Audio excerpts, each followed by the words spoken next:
Bharat Pakistan match মানেই মাঠের বাইরে উত্তাপ, নানা কাণ্ড। তবে মাঠের ভেতরে ক্রিকেটের লড়াইটা ঠিক কতখানি জমে, যে দ্বৈরথের কথা আমরা বলি, যতখানি গর্জে ততখানি কি আসলে বর্ষে ভারত পাকিস্তান ম্যাচের লড়াই?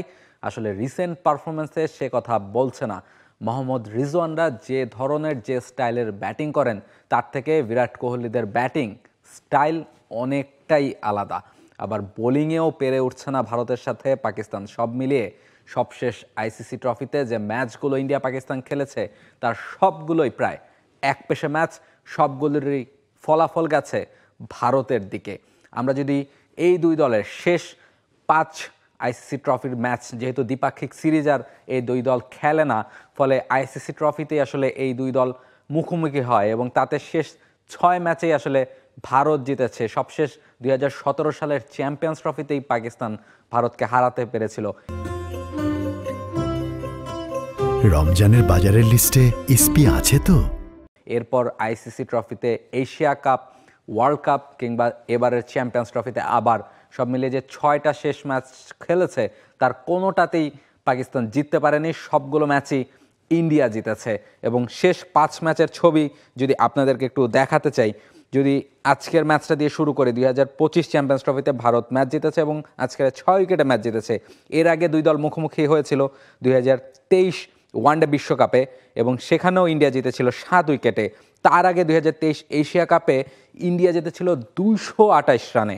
এর আগে 2019 সালে বিশ্বকাপে ইন্ডিয়া জিতেছিল 89 রানে এবং তার আগে 2018 এশিয়া কাপে ইন্ডিয়া জিতেছিল 9 উইকেটে। আপনি যদি 5 ম্যাচের মার্জিনগুলো দেখেন, এক পেশে ম্যাচ, একটাতে 228 রানে ম্যাচ জেতার রেকর্ড আছে, একটাতে 9 উইকেটে ম্যাচ জেতার রেকর্ড আছে। এবং ইভেন আজকের ম্যাচটাতেও যদি আপনি দেখেন, ইন্ডিয়া হয়তো বা 6 উইকেটে জিতেছে, তবে পুরো ম্যাচে ইন্ডিয়া ক্লিয়ারলি ডমিনেট করেছে।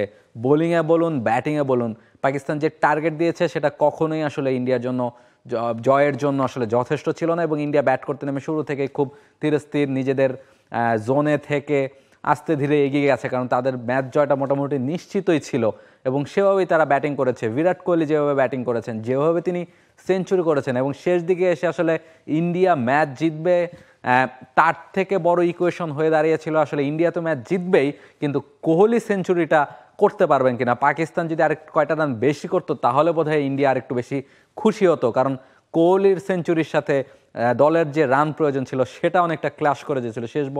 শেষ পর্যন্ত আসলে ইন্ডিয়ার যখন 2 রান দরকার জিততে, তখন 4 মেরে কোহলি সেঞ্চুরি করেছেন।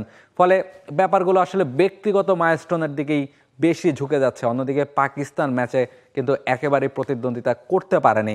আবার যদি আপনি অন্যদিকে পাকিস্তানের যে সবচেয়ে নির্ভরশীল ব্যাটার মোহাম্মদ রিজওয়ানের দিকে তাকান, তিনি যেভাবে ব্যাটিং করেছেন, যেই স্টাইলে ব্যাটিং করেছেন, যেই স্ট্রাইক রেট নিয়ে ব্যাটিং করেছেন, সেটা নিয়েও আসলে অনেক আলোচনা সমালোচনা হচ্ছে এবং হওয়াটাই খুব স্বাভাবিক। সেটা আসলে দলের জয়ের জন্য একেবারেই যথেষ্ট ছিল না। বা এই সময় ইন্ডিয়া যেই ধরনের ওয়ানডে ফরম্যাটে ব্যাটিং করে বা ওয়ানডে ফরম্যাটে ক্রিকেটটা যেভাবে খেলে, তার সাথে কোনোভাবেই আসলে ম্যাচ করে না। এই ধরনের ব্যাটিং দিয়ে আপনি ইন্ডিয়াকে হারাতে পারবেন না। এই ধরনের 50 স্ট্রাইক রেট বা 60 স্ট্রাইক রেটের ব্যাটিং দিয়ে আপনি ইন্ডিয়াকে হারাতে পারবেন না। কোহলির স্ট্রাইক রেটটা যদি অন্য প্রান্তে দেখেন, বা ইন্ডিয়ার যে কোনো ব্যাটারের স্ট্রাইক রেট যদি আপনি অন্য প্রান্তে দেখেন, তারা 100 বা তার বেশি স্ট্রাইক রেটে ব্যাটিং করেছেন। ফলে যখন 300 350 রানের উইকেটে খেলবেন, তখন আসলে আপনাকে ওই স্ট্রাইক রেটেই ব্যাটিং করতে হবে। ম্যাচ জিততে হলে আপনাকে ওভাবেই, ওই অ্যাপ্রোচেই ব্যাটিংটা করতে হবে। সেটা পাকিস্তান একেবারেই পারেনি। ফলে বোলারদের দোষ দিয়ে আসলে কোনো কাজ নেই।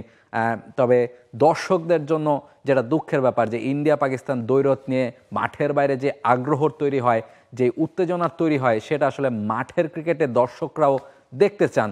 ফলে সেই উত্তেজনাটা আগে যেমন ছিল, সেটা যদি আবারও ফিরিয়ে আনতে হয়, তখন আসলে মাঠের ক্রিকেটেই পাকিস্তানকে জবাবটা দিতে হবে। মাঠের ক্রিকেটে তাদের ম্যাচ জিততে হবে, ইন্ডিয়াকে হারাতে হবে, যেটা তারা শেষ 6 ম্যাচে করতে পারেনি।